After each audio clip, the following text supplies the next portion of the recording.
À Noël, ma belle-mère a regardé ma fille de 5 ans et a dit « Les enfants issus de la tromperie de maman n'ont pas le droit de m'appeler grand-mère ». Juste après avoir rejeté le cadeau que ma fille avait fièrement fait pour elle de ses propres mains. Elle a jeté la carte faite à la main à la poubelle, juste devant elle. Ma fille a commencé à pleurer et a demandé « Pourquoi grand-mère ne m'aime-t-elle pas ?» Mon beau-père a attrapé son cadeau et l'a piétiné.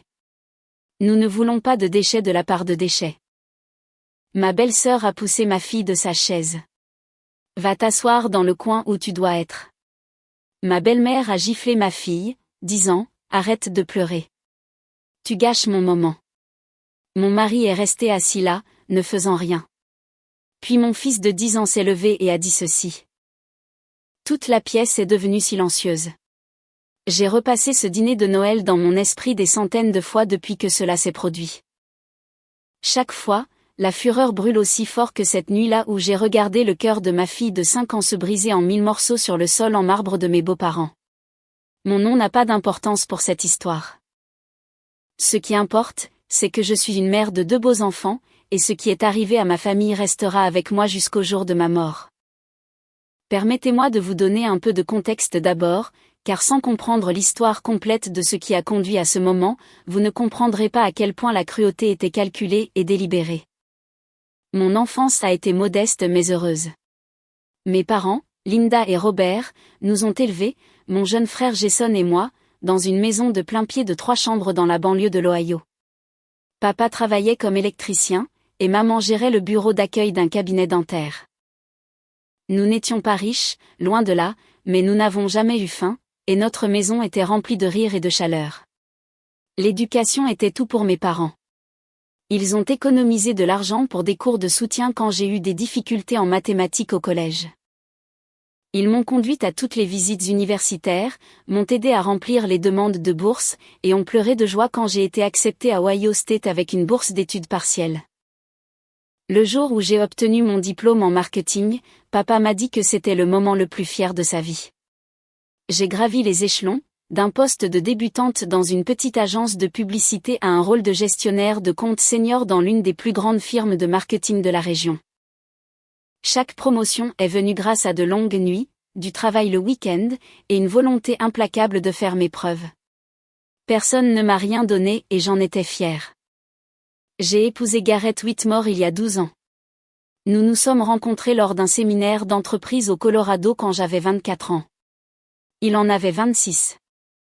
Il était charmant à l'époque, attentif et chaleureux d'une manière qui me faisait sentir comme la seule femme dans n'importe quelle pièce où nous entrions ensemble. Sa famille possédait Whitmore Construction, une entreprise que son grand-père avait fondée dans les années 1960 et qui était devenue l'une des plus grandes entreprises de construction commerciale du Midwest. La mère de Garrett, Dolores Whitmore, a clairement manifesté sa désapprobation à mon égard dès notre première rencontre.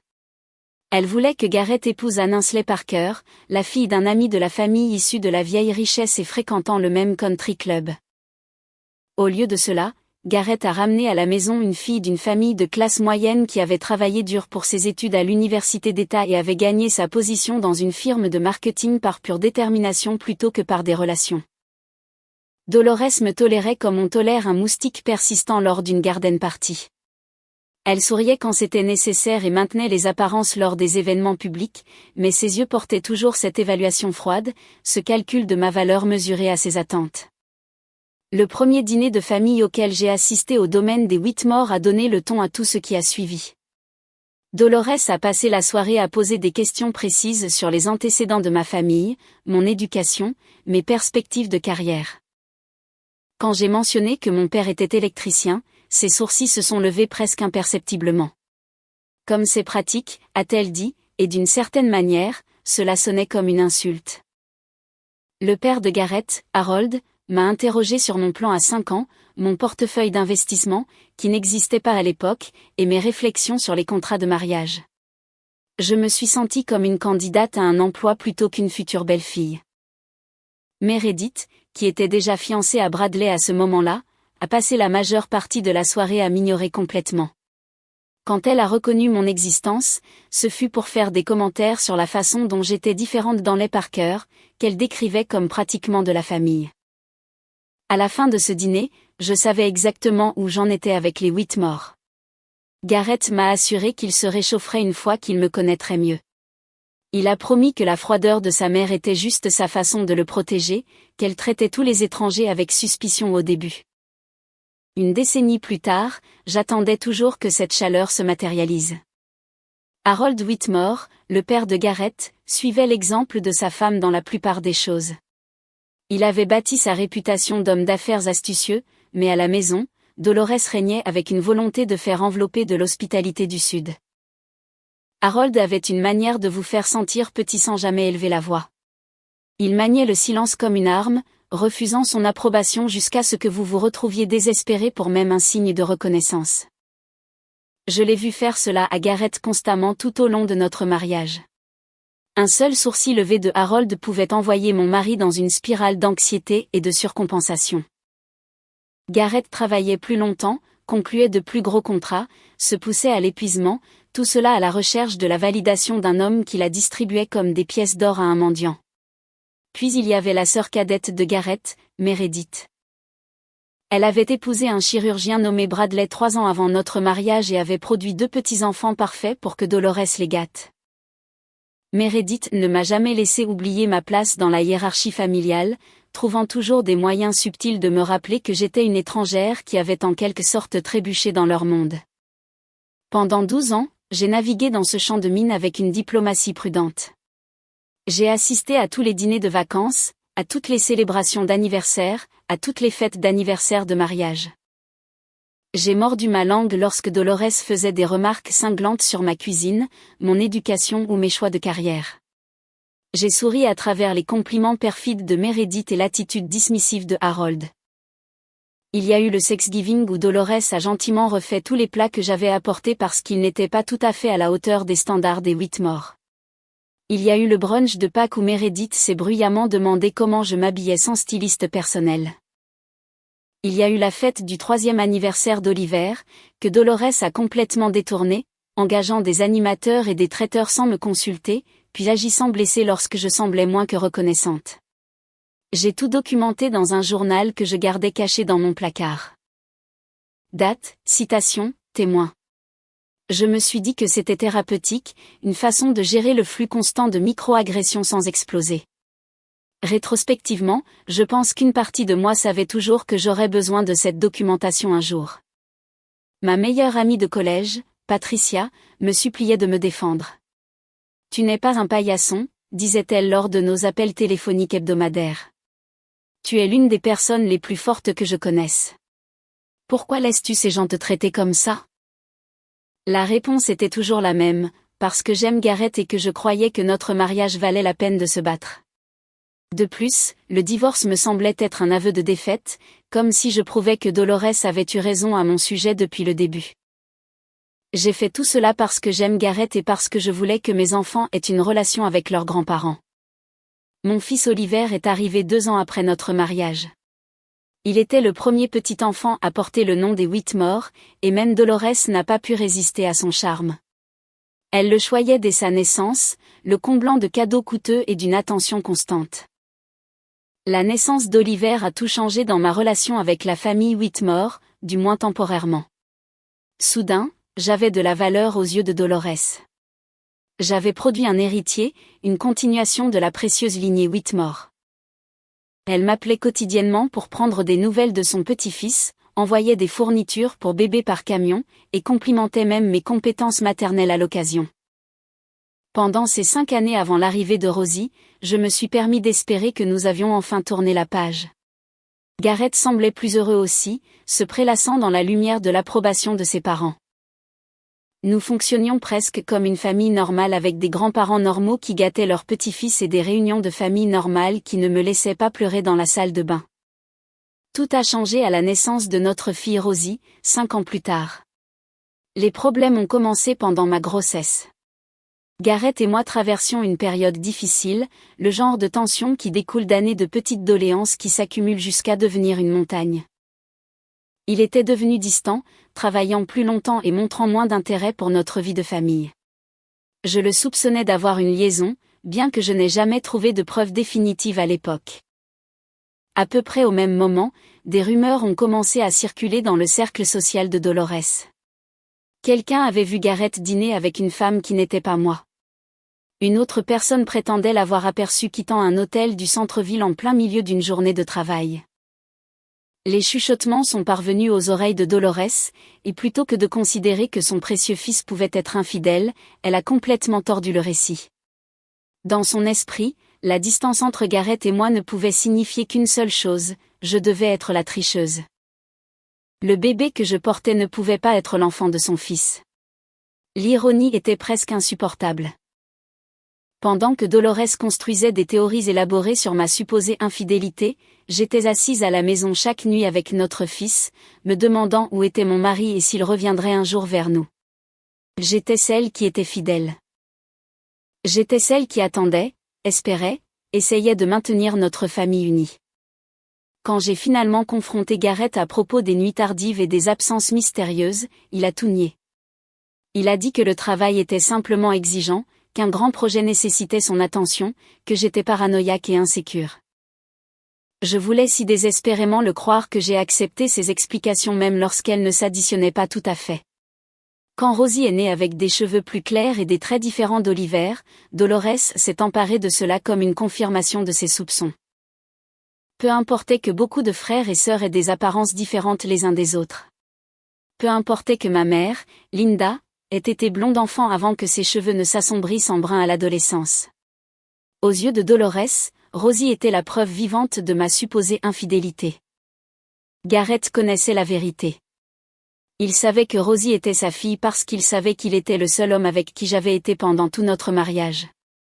Mais il ne m'a jamais défendu auprès de sa mère.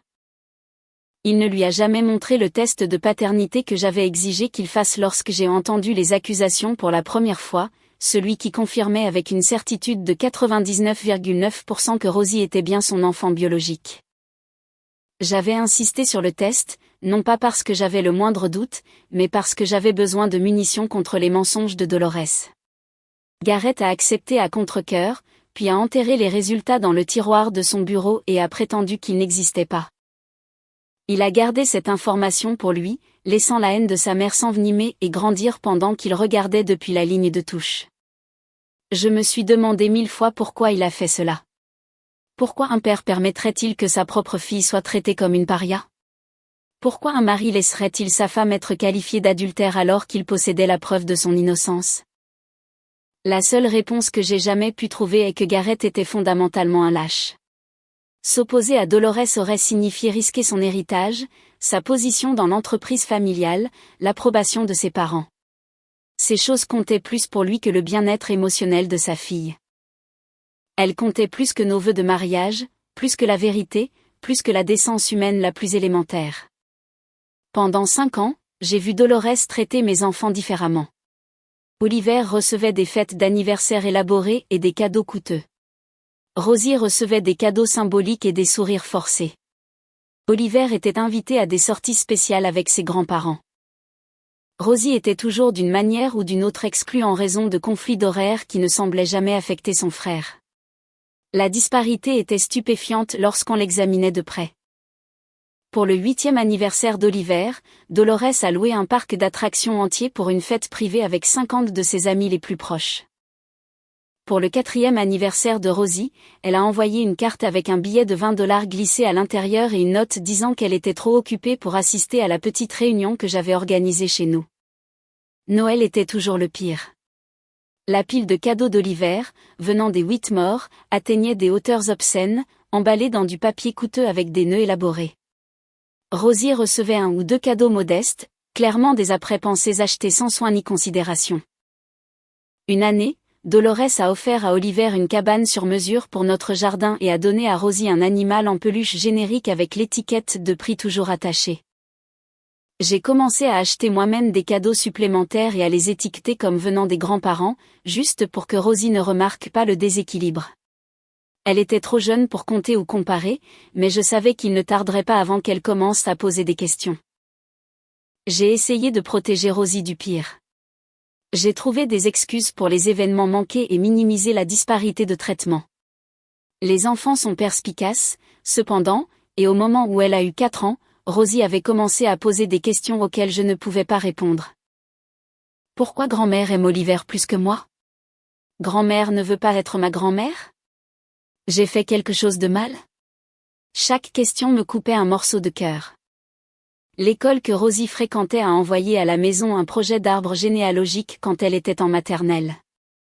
Elle était censée dessiner des images de tous ses proches et parler de ce qui rendait chacun spécial.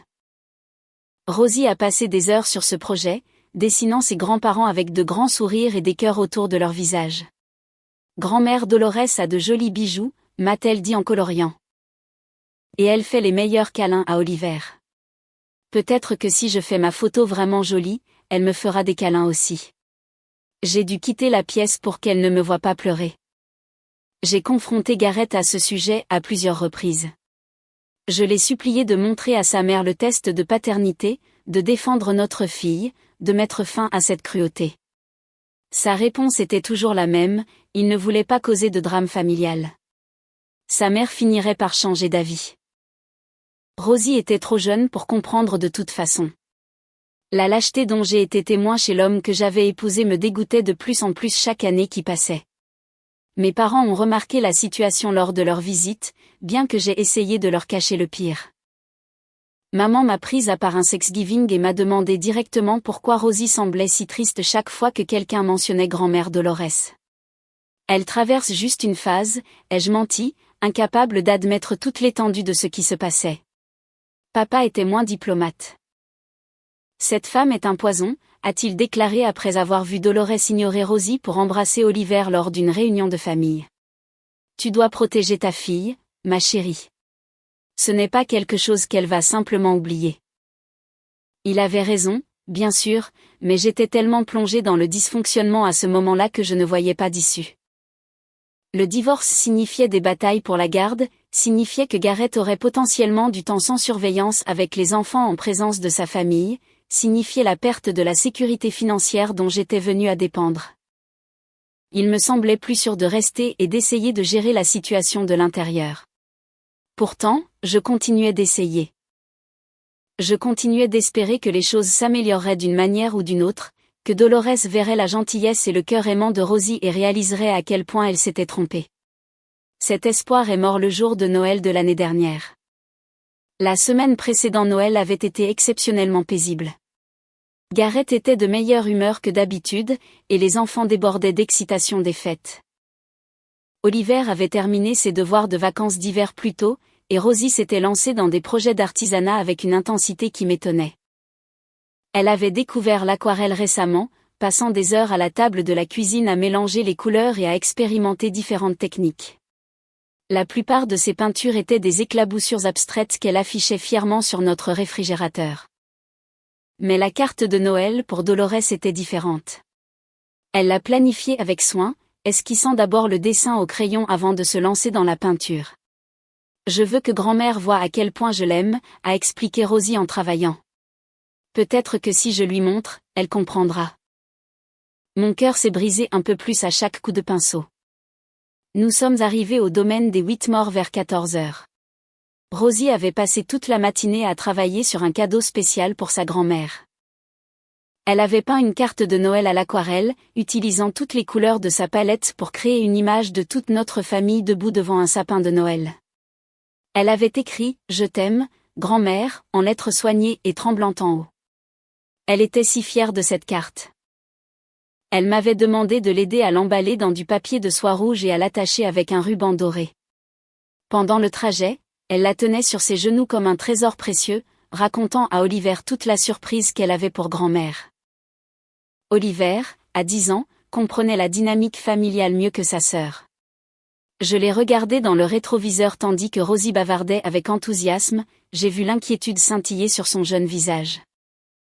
Il avait toujours été protecteur envers sa petite sœur, et je pense qu'une partie de lui savait que cet après-midi ne se passerait pas bien.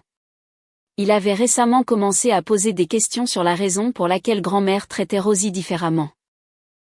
Je lui avais donné des réponses vagues sur la complexité des adultes, ne voulant pas le charger de la laide vérité. Mais Oliver était perspicace au-delà de son âge. Il avait entendu des disputes entre Garrett et moi. Il avait vu le visage de sa grand-mère passer de la chaleur à la froideur chaque fois que Rosie entrait dans une pièce. Il avait compris plus que je ne l'avais réalisé. Avant de quitter la voiture, Oliver s'est penché et a murmuré quelque chose à l'oreille de Rosie. Elle a gloussé et a hoché la tête, serrant son cadeau emballé plus fort. Je n'ai jamais su ce qu'il lui avait dit à ce moment-là, mais j'aime à penser qu'il la préparait d'une manière ou d'une autre, lui donnant une armure pour la bataille à venir. Le domaine des Whitmore ressemblait à quelque chose sorti d'un catalogue de Noël. Dolores avait engagé des décorateurs professionnels pour transformer la propriété en un paradis hivernal, avec des milliers de lumières, des couronnes élaborées et un arbre de 12 pieds dans le foyer principal.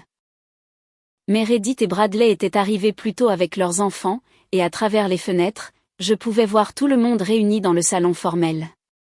Rosie a presque trébuché sur ses propres pieds dans son excitation à entrer. Elle portait une robe en velours rouge que j'avais achetée spécifiquement pour l'occasion, avec un nœud assorti dans ses cheveux couleur miel. Elle était absolument adorable, ma belle-fille, qui ne désirait rien de plus que d'être aimée par sa grand-mère. Dolores nous a accueillis à la porte avec sa performance habituelle. Elle a chaleureusement embrassé Oliver, s'exclamant sur sa taille et son bel aspect dans son nouveau costume. Harold a tapé Garrett sur l'épaule et l'a conduit vers le bureau pour leur whisky traditionnel des fêtes. Rosie a tiré sur la manche de Dolores, bondissant d'une énergie à peine contenue. « Grand-mère, grand-mère, je t'ai fait quelque chose de spécial. » Le sourire sur le visage de Dolores a vacillé presque imperceptiblement. « Ah oui. Je l'ai peint moi-même. Toute seule, n'est-ce pas, maman ?» J'ai hoché la tête, forçant la chaleur dans ma voix malgré le nœud qui se formait dans mon estomac. Elle a travaillé très dur dessus. Elle voulait que ce soit parfait pour vous. Rosie a tendu le cadeau emballé vers Dolores des deux mains. Ouvre-le, grand-mère. S'il te plaît, s'il te plaît, s'il te plaît. Dolores accepta le paquet avec l'enthousiasme que l'on pourrait montrer pour un poisson mort. Elle décolla le papier de soie lentement, délibérément, tandis que Rosie regardait avec des yeux brillants et des mains jointes. La carte de Noël sortit de son emballage. Dolores la fixa un long moment, son expression illisible. Rosie vibrait pratiquement d'anticipation. « Tu l'aimes ? C'est toi et grand-père et papa et maman et Oliver et moi. Regarde, j'ai fait l'arbre vraiment grand parce que ton arbre est le plus grand arbre de tous les temps. » Les lèvres de Dolores se crispèrent. Elle regarda cette carte, les heures d'amour et d'effort que ma fille de 5 ans y avait versées, et elle la jeta vers la poubelle près de l'entrée. Elle manqua la poubelle et atterrit sur le sol, mais le message était clair. Les enfants issus de la tromperie de maman n'ont pas le droit de m'appeler grand-mère. Les mots ont frappé comme un coup physique. Le sourire de Rosie a disparu, remplacé par une confusion qui s'est rapidement transformée en dévastation. Quoi ? Qu'est-ce que ça veut dire ? Je me suis avancée, tendant la main vers ma fille. Rosie, ma chérie, ça veut dire, a continué Dolores, sa voix tremblant de venin, que tu n'es pas l'enfant de mon fils, et je ne ferai pas semblant du contraire. Ta mère est une qui n'a pas pu garder ses jambes fermées, et tu es la preuve de ses péchés. Dolores, je pouvais à peine prononcer le mot à cause de mon choc. C'est complètement faux, et tu le sais. Garrett a le test de paternité. Je ne crois aucun test que cette femme apporte dans cette maison. Pour tout ce que je sais, elle l'a falsifié, tout comme elle a falsifié ses vœux de mariage. La lèvre inférieure de Rosie trembla. Les larmes coulaient sur ses joues alors qu'elle regardait la carte de Noël froissée sur le sol. Elle avait passé tant d'heures sur cette carte. Elle avait choisi chaque couleur si soigneusement. Pourquoi grand-mère ne m'aime-t-elle pas ? Sa voix était à peine un murmure. Meredith apparut dans le couloir, attirée par le bruit. Ses deux enfants planaient derrière elle, regardant avec de grands yeux. « Qu'est-ce qui se passe ici ? Ta mère vient de dire à une enfant de 5 ans qu'elle est le produit d'une liaison qui n'a jamais eu lieu. » Ma voix trembla de rage. L'expression de Meredith se durcit. « Eh bien, peut-on la blâmer ? Tout le monde connaît la vérité sur ce que tu as fait. » Il n'y a pas de vérité. Il n'y a jamais eu personne d'autre que Garrett. Il le sait. Il a le test ADN pour le prouver, mais il est trop lâche pour le montrer à sa propre mère. Harold sortit du bureau au son des voix élevées, Gareth le suivant. Mon mari regarda la scène se dérouler devant lui, le ricanement cruel de sa mère, les larmes de sa fille et la fureur de sa femme, et il ne dit rien. Il ne dit absolument rien. Le schéma était si familier maintenant qu'il ne s'enregistrait presque plus. Gareth reculant, Gareth évitant, Gareth trouvant ailleurs où regarder pendant que sa femme et ses enfants souffraient.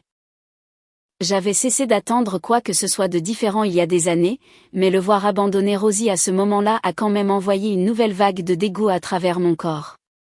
Rosie se pencha pour ramasser sa carte de Noël. Le papier de soie était déchiré, et il y avait un pli sur la famille peinte qu'elle avait eu tant de mal à créer. Elle la lissa de ses mains tremblantes et la tendit une fois de plus à Dolores. « S'il te plaît, grand-mère, je l'ai faite juste pour toi. Je t'aime. » Harold s'avança et arracha la carte des mains de Rosie. Avant que je ne puisse réagir, il la jeta par terre et la piétina, la broyant sous sa chaussure en cuir coûteuse. « Nous ne voulons pas de déchets de la part de déchets. » Rosie hurla. C'était le genre de cri qui ne vient que d'un chagrin absolu, le son de l'innocence d'un enfant assassiné juste sous ses yeux. Je me précipitai vers Harold, mais Meredith attrapa Rosie en premier. Elle tira ma fille de mes bras et la poussa violemment. Rosie trébucha et tomba de la chaise décorative près de laquelle elle se tenait, s'écrasant sur le sol en un tas de velours rouge et de membres emmêlés. « Va t'asseoir dans le coin où tu dois être. Ne touche pas à ma fille. » Je me précipitai pour atteindre Rosie, mais Dolores m'intercepta. « Elle ruine tout » siffla Dolores. « C'était censé être un beau Noël et cette petite bâtarde. Elle a 5 ans. C'est une enfant innocente. » Rosie sanglotait maintenant. De grands cris qui secouaient tout son corps. Elle ne cessait de regarder les restes de sa carte de Noël, le papier déchiré et les rêves brisés éparpillés sur le sol en marbre. Dolores s'avança vers l'endroit où Rosie était tombée.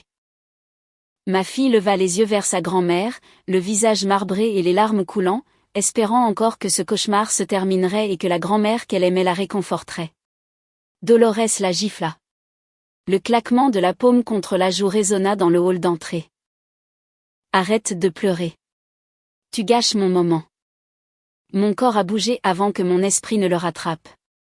J'étais de l'autre côté de la pièce en un instant, serrant Rosie dans mes bras, me positionnant entre elle et le monstre qui venait de l'agresser. Le visage de ma fille pressé contre ma poitrine, ses larmes traversant ma blouse, son petit corps tremblant de choc et de peur. « Comment osez-vous » Je m'entendis dire. « Comment osez-vous porter la main sur mon enfant ?» Dolores eut l'audace de paraître offensée. Elle avait besoin d'apprendre. Elle a 5 ans. Qu'est-ce qu'elle pourrait avoir besoin d'apprendre qui nécessite de la violence ? La pièce était devenue silencieuse, à l'exception des sanglots étouffés de Rosie. Les enfants de Meredith se tenaient figés dans le couloir, leurs visages pâles. Bradley était apparu à un moment donné et regardait sa belle-mère avec une expression que je ne pouvais pas tout à fait déchiffrer. Même Harold semblait momentanément incertain, son agressivité précédente s'estompant en quelque chose qui aurait pu être de l'inconfort. Le temps semblait s'être arrêté. Je ne pouvais plus respirer. Je ne pouvais plus bouger. Je ne pouvais que fixer la marque rouge qui fleurissait sur la joue de mon bébé, là où sa propre grand-mère l'avait frappé. Je me suis tournée vers Gareth, cherchant quelque chose, n'importe quoi. Un éclair de colère, un instinct protecteur, un signe que l'homme que j'avais épousé existait toujours quelque part à l'intérieur de cet étranger vide. Il s'est assis sur un banc voisin et a examiné ses ongles. À ce moment-là, en regardant mon mari inspecter ses cuticules pendant que sa fille pleurait d'avoir été frappée par sa mère, quelque chose de fondamental a changé en moi. Le dernier fil de loyauté, le dernier lambeau d'espoir auquel je m'étais accroché pendant plus d'une décennie, s'est complètement rompu.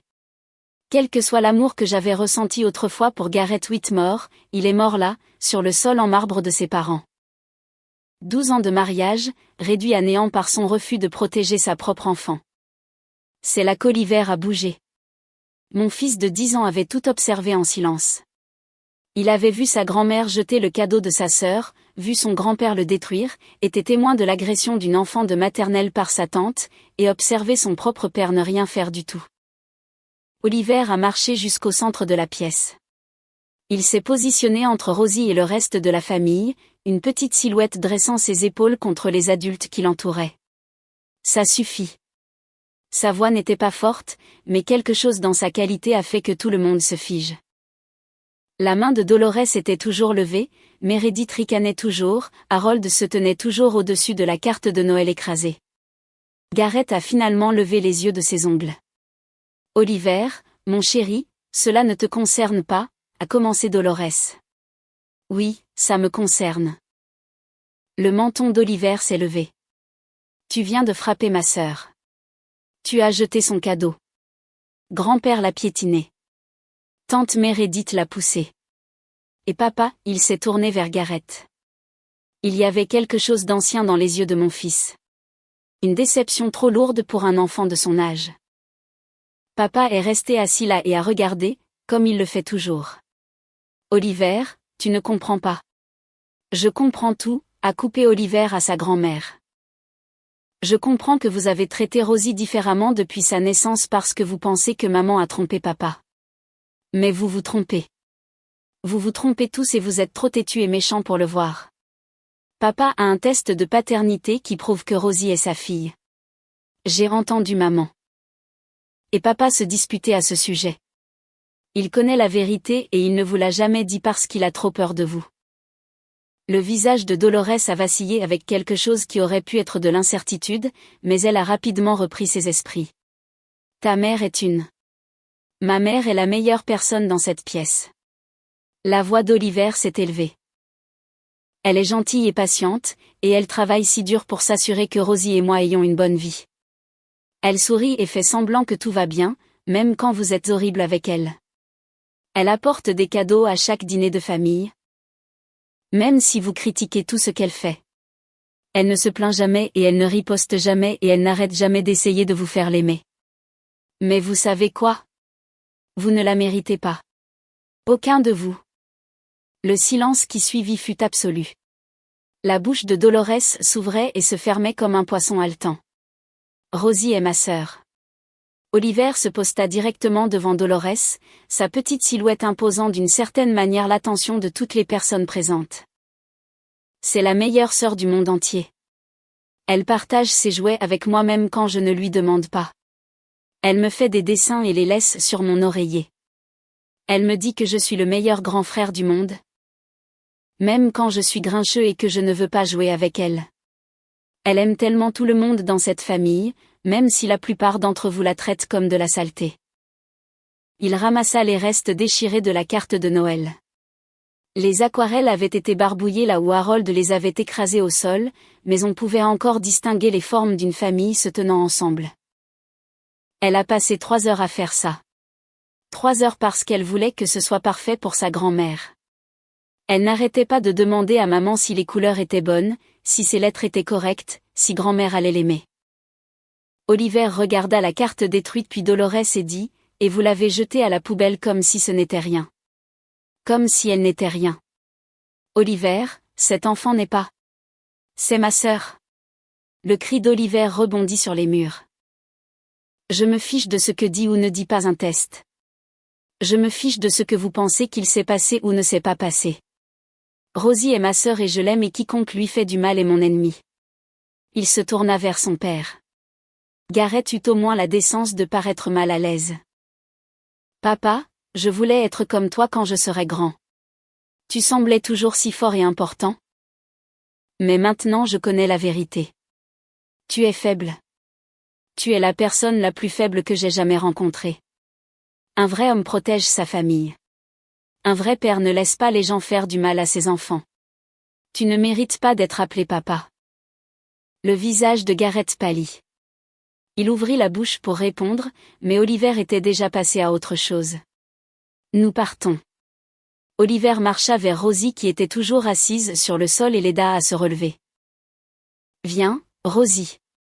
Nous n'avons pas notre place ici, et ce n'est pas grave. Nous avons maman et nous avons l'un l'autre et c'est plus que ce que ces gens n'auront jamais. Rosie s'accrocha à la main de son frère. Sa joue portait encore l'empreinte rouge de la paume de Dolores. Oliver sortit un mouchoir de sa poche et essuya doucement ses larmes. Le geste était si tendre et adulte que je sentis mes yeux piquer de nouvelles émotions. Mais grand-mère a dit qu'elle n'était pas ma grand-mère. Alors elle ne l'est pas. Oliver parla doucement maintenant, juste à sa sœur. Nous n'avons pas besoin d'elle. Nous n'avons besoin d'aucun d'eux. La vraie famille ne se blesse pas comme ça. La vraie famille t'aime quoi qu'il arrive. Ces gens ne sont pas notre vraie famille. Ils font juste semblant. J'ai enfin retrouvé ma voix. C'en est fini. Nous en avons fini avec vous tous. Tu ne peux pas juste, commença Dolores. Je peux et je le ferai. La peur et la soumission qui avaient caractérisé mon comportement pendant plus d'une décennie s'évaporèrent complètement. À leur place se trouvait quelque chose de plus dur, d'incassable. Vous avez agressé ma fille de 5 ans. Plusieurs personnes dans cette pièce en ont été témoins. Je pourrais vous faire arrêter. C'était juste une petite gifle. C'était une agression sur mineur. Ma fille a l'empreinte d'une main sur le visage de sa grand-mère. Avez-vous une idée de ce qu'un juge des affaires familiales en penserait? Le visage de Dolores se vida de ses couleurs. Pour la première fois, je vis une réelle peur dans ses yeux. De plus, continuai-je, serrant mes 2 enfants contre moi, je veux divorcer. Garrett. Vous aurez des nouvelles de mon avocat demain. Je demande la garde exclusive des 2 enfants en raison de votre incapacité à les protéger de la violence physique et émotionnelle. Étant donné que vous êtes resté assis là et avez regardé votre mère agresser votre fille sans lever le petit doigt. Je n'anticipe aucun juge qui vous donnera raison. Garrett a finalement trouvé les mots. Tu ne peux pas faire ça. Ma famille te combattra. Qu'ils se battent. J'ai souri, et c'était comme montrer les dents. Qu'ils expliquent à un juge pourquoi ils croient aux théories du complot plutôt qu'aux preuves ADN. Qu'ils décrivent en détail pourquoi ils pensent qu'il est acceptable de frapper une enfant de maternelle. Qu'ils justifient devant le tribunal pourquoi ils ont systématiquement maltraité émotionnellement une enfant pendant 5 ans sur la base d'absolument rien. J'ai pris la main de Rosie dans la mienne et j'ai conduit mes 2 enfants vers la porte. Oliver marchait à mes côtés, tenant toujours la carte de Noël abîmée. Tu fais une énorme erreur, a crié Dolores derrière nous. Aucun tribunal ne croira. Oliver s'est arrêté et s'est retourné une dernière fois. C'est vous qui avez fait l'erreur. Vous aviez une famille entière qui vous aimait, et vous l'avez jetée parce que vous ne pouviez pas accepter que peut-être, juste peut-être. Votre précieux fils n'est pas aussi parfait que vous le pensez. Vous avez perdu aujourd'hui. Vous avez tout perdu. Et vous l'avez fait vous-même. Nous sommes sortis dans l'après-midi froid de décembre et n'avons jamais regardé en arrière. Le retour à la maison fut silencieux, à l'exception des reniflements occasionnels de Rosie à l'arrière. Oliver lui tint la main tout le long du chemin, murmurant des réconforts que je ne pouvais pas tout à fait entendre. Garrett avait essayé de nous suivre hors de la maison, m'appelant par mon nom à travers l'allée circulaire, mais j'avais verrouillé les portières de la voiture et m'étais éloigné sans un second regard. Mon téléphone a commencé à vibrer avant même que nous n'ayons atteint l'autoroute. Dolores, Harold, Meredith, Garrett. Message après message exigeant mon retour, insistant sur le fait que j'exagérais, menaçant de conséquences pour mon comportement. J'ai éteint le téléphone et l'ai jeté dans mon sac à main. À la maison, j'ai photographié la joue de Rosie sous plusieurs angles. L'empreinte de la main était toujours visible, rouge et douloureuse sur sa peau pâle. J'ai documenté l'heure, la date, chaque détail dont je pouvais me souvenir de la confrontation. Mon journal est sorti de sa cachette, et j'y ai ajouté pendant plus d'1 heure pendant que les enfants regardaient un film dans la pièce d'à côté. Patricia a répondu au 2e appel quand je l'ai appelée ce soir-là. Elle a écouté sans m'interrompre pendant que je racontais tout, puis a dit 5 mots qui ont changé la trajectoire de ma vie: je connais un bon avocat. Le divorce a été finalisé 8 mois plus tard. Garrett n'a pas contesté la garde, probablement parce que ses avocats lui ont conseillé que l'agression du jour de Noël, attestée par plusieurs membres de la famille et documentée dans les dossiers médicaux et les photographies, détruirait toute affaire qu'il tenterait de monter. Les procédures légales ont révélé plus que ce que j'avais prévu. Lors de la découverte des preuves, mon avocate a mis au jour des dossiers financiers montrant que Gareth entretenait un appartement séparé en ville depuis près de 3 ans. L'aventure que j'avais soupçonnée pendant ma grossesse avec Rosie avait apparemment pris fin, pour qu'il en commence une autre peu après sa naissance. Des relevés bancaires documentaient des dîners coûteux, des achats de bijoux et des séjours à l'hôtel qui n'avaient rien à voir avec des voyages d'affaires. Le schéma d'infidélité était mis à nu en noir et blanc. Confronté aux preuves, Gareth n'a même pas essayé de le nier. Il a simplement haussé les épaules et a demandé si nous pouvions régler rapidement afin qu'il puisse passer à autre chose dans sa vie. L'homme que j'avais aimé, défendu, excusé pendant 11 ans n'a même pas pu trouver l'énergie de s'excuser. Sa maîtresse actuelle, j'ai appris, était une jeune associée dans son entreprise. Elle avait 24 ans, juste quelques années de plus que moi lorsque nous nous sommes rencontrés pour la première fois. Apparemment, Gareth avait un type de jeune femme qui ne savait pas encore mieux. J'ai obtenu la maison, la garde principale des 2 enfants, et suffisamment de pensions alimentaires et d'aliments pour ne pas avoir à me soucier des finances. Les photographies de la joue meurtrie de Rosie, combinées à mes années de journaux documentant le traitement de la famille à son égard, se sont avérées dévastatrices devant le tribunal. Bradley a étonnamment fourni une déclaration écrite confirmant ce dont il avait été témoin ce jour de Noël. Meredith l'avait apparemment poussé trop loin trop de fois, et nos procédures de divorce ont coïncidé avec des problèmes dans leur propre mariage.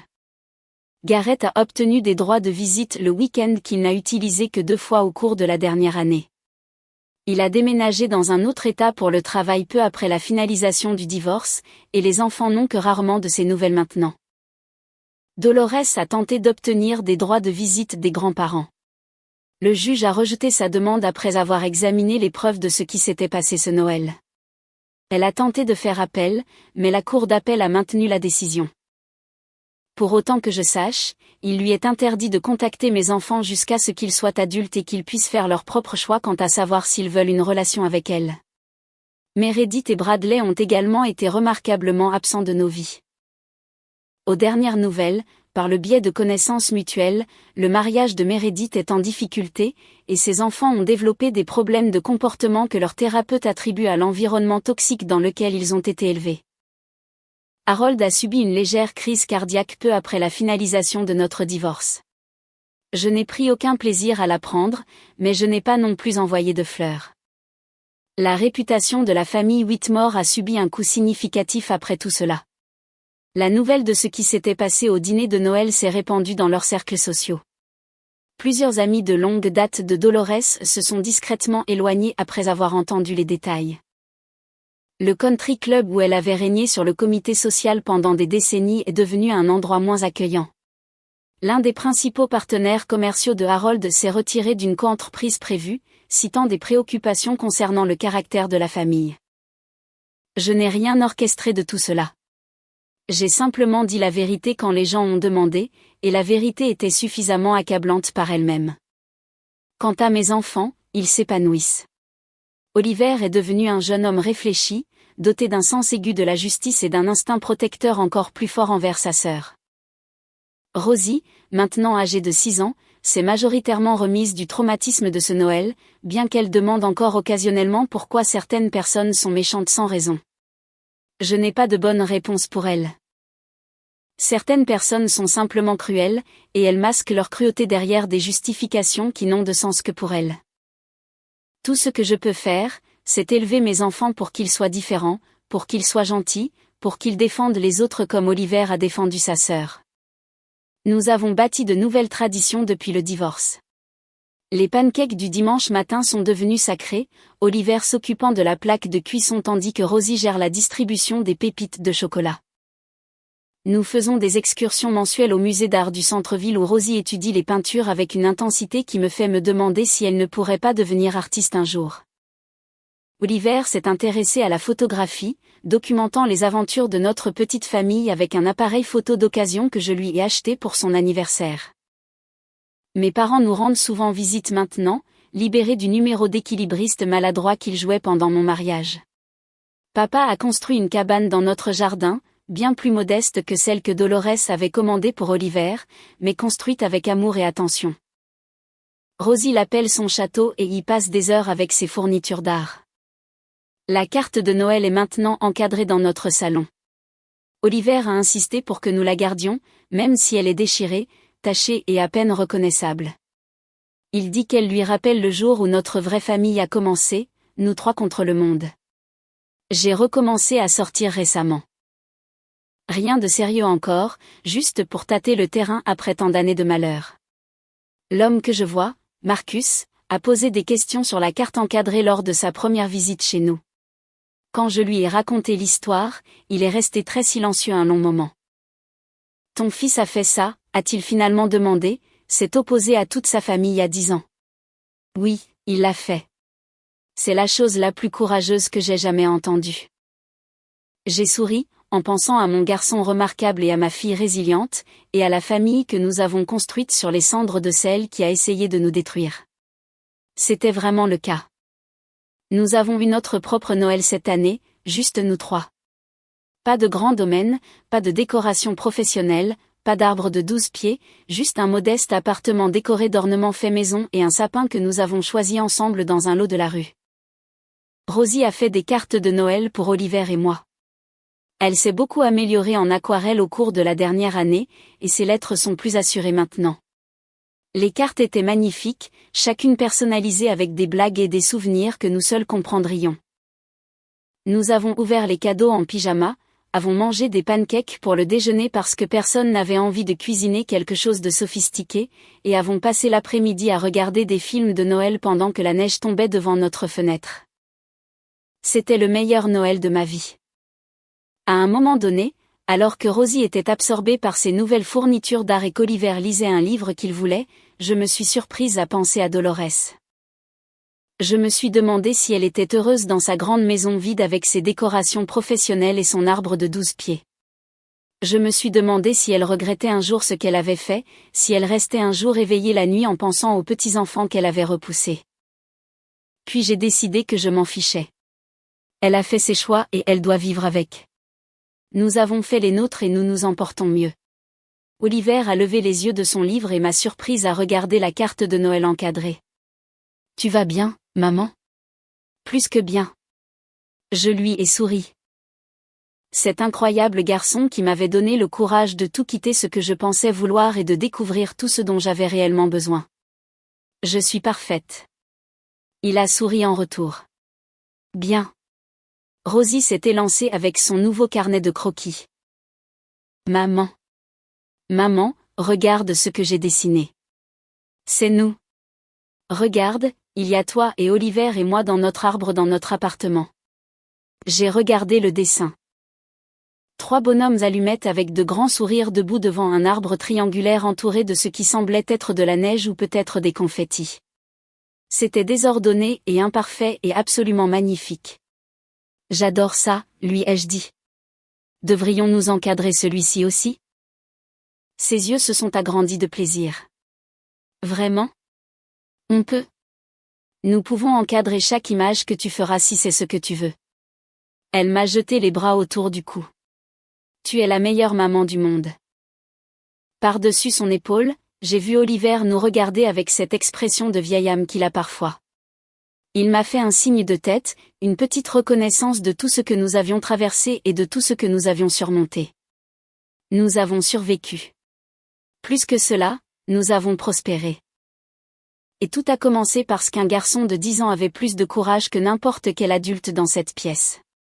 Si vous retenez quelque chose de notre histoire, que ce soit ceci, parfois les plus petites voix prononcent les plus grandes vérités. Parfois un enfant peut voir ce que les adultes refusent de reconnaître. Et parfois, s'éloigner des gens qui vous blessent, ce n'est pas abandonner. C'est se libérer.